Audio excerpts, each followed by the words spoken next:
Everyone, welcome to Aswi creation. आज आपण गोकुळाष्टमीच्या निमित्ताने ही रेडीमेड रांगोळी बनवायला घेऊया मोरपिसाची। आणि ही करायला सोपी आहे, तर नक्की करा तुम्ही। आणि यासाठी आपल्याला लागणार आहे परमनंट मार्कर मी घेतला आहे, ब्रश, इयरबड, कात्री आणि फेविक्रिलचा फॅब्रिक ग्लू घेतला, त्याचप्रमाणे ओपीट शीट। आता हे जे पाणी मी घेतलं आहे त्यात मी ग्लू टाकते आहे आणि ते डायल्यूट करते, त्याला 1:2 प्रमाण साधारणतः ठेवा तुम्ही। आता त्यासाठी मी आता ओपीट शीटवरती परमनंट मार्करने हे शेड्स म्हणजे मी जे मोरपीस करणार आहे त्याचं मी हे काढून घेते आहे, चित्र काढून घेते आहे। आणि त्यानंतर त्याच्यामध्ये मी कलर भरणार आहे।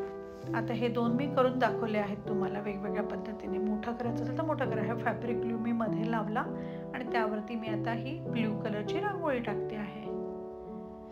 आता प्रत्येक वेळेस हा फॅब्रिक ग्लू टाकायचा आणि मग त्याच्यावरती कलरची रांगोळी तुम्ही टाका। आता हे इयरबडने जे एक्सेस होती ना रांगोळी ती मी काढून टाकली आहे, कारण पुढचा ग्लू लावू ना आपण तर तेव्हा त्या रांगोळी तिथे ती राहायला नको, ते क्लिअर ओपीट शीट हवं, ही टिप आहे त्याच्यामधली। आता ही एक्सेस रांगोळी काढली आणि मग मी परत काढून घेतली आणि मग मी परत जो ग्लू साईडची रांगोळी आहे ती सरळ नीट व्यवस्थित काढली। मग पुढच्या कलरसाठी 2 मिनिटं थांबून मी ग्लू लावलेला आहे परत,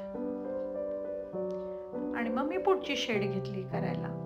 आता हे लक्षात ठेवा, ह्या प्रत्येक ठिकाणी ही तुम्ही एक्सेस कलर काढून घेते, त्यानंतर मी परत ती थोडीशी झटकते जरा वेळ गेल्यानंतर। आता हा मी कलर ब्राऊन कलर मिक्स केलेला आहे, ऑरेंज आणि ग्रीन, आणि तो पण मी याच्यात लावते आहे। आता एक शेड लावते मी ब्ल्यू कलरची आणि त्यानंतर मी तो जो मिक्स केला तुम्हाला दाखवला ऑरेंज आणि ग्रीन, ब्राऊन कलर तयार होतो आणि मग तो मी लावते आहे।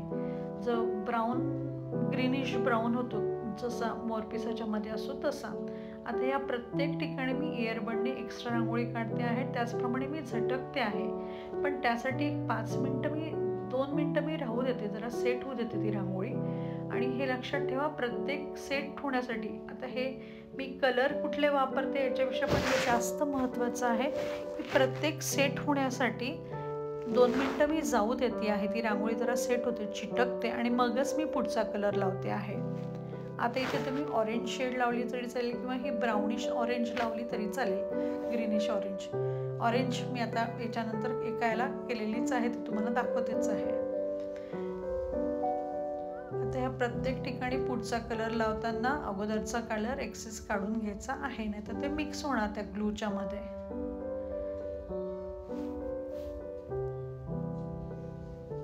आणि मग पुढची शेड लावायची। मग तुम्ही ग्रीनच्या वेगवेगळ्या शेड्स लावा, शेडिंग करा। फक्त एवढंच त्याच्यामध्ये इम्पॉर्टंट आहे की ह्या प्रत्येक ठिकाणी तुम्ही एक जरा वेळ घ्यायचा आहे, एक कलर लावल्यानंतर दुसऱ्या कलरच्या शेडिंगसाठी। आणि ही अगदी सोपी आहे, झटकीपट होणारी आहे, तर तुम्ही नक्की करून बघा। ही रांगोळी दिसायला पण खूप सुंदर दिसते आणि पटकन होते आणि आपल्या अगदी 10 मिनिटात तयार होतात। तर सगळ्यात शेवटी मात्र मी इथे एक पेपर घेतला आणि ते टिप करून घेतलेलं आहे। बघा किती सुंदर तयार झाली आहे, करून बघा। थँक्यू।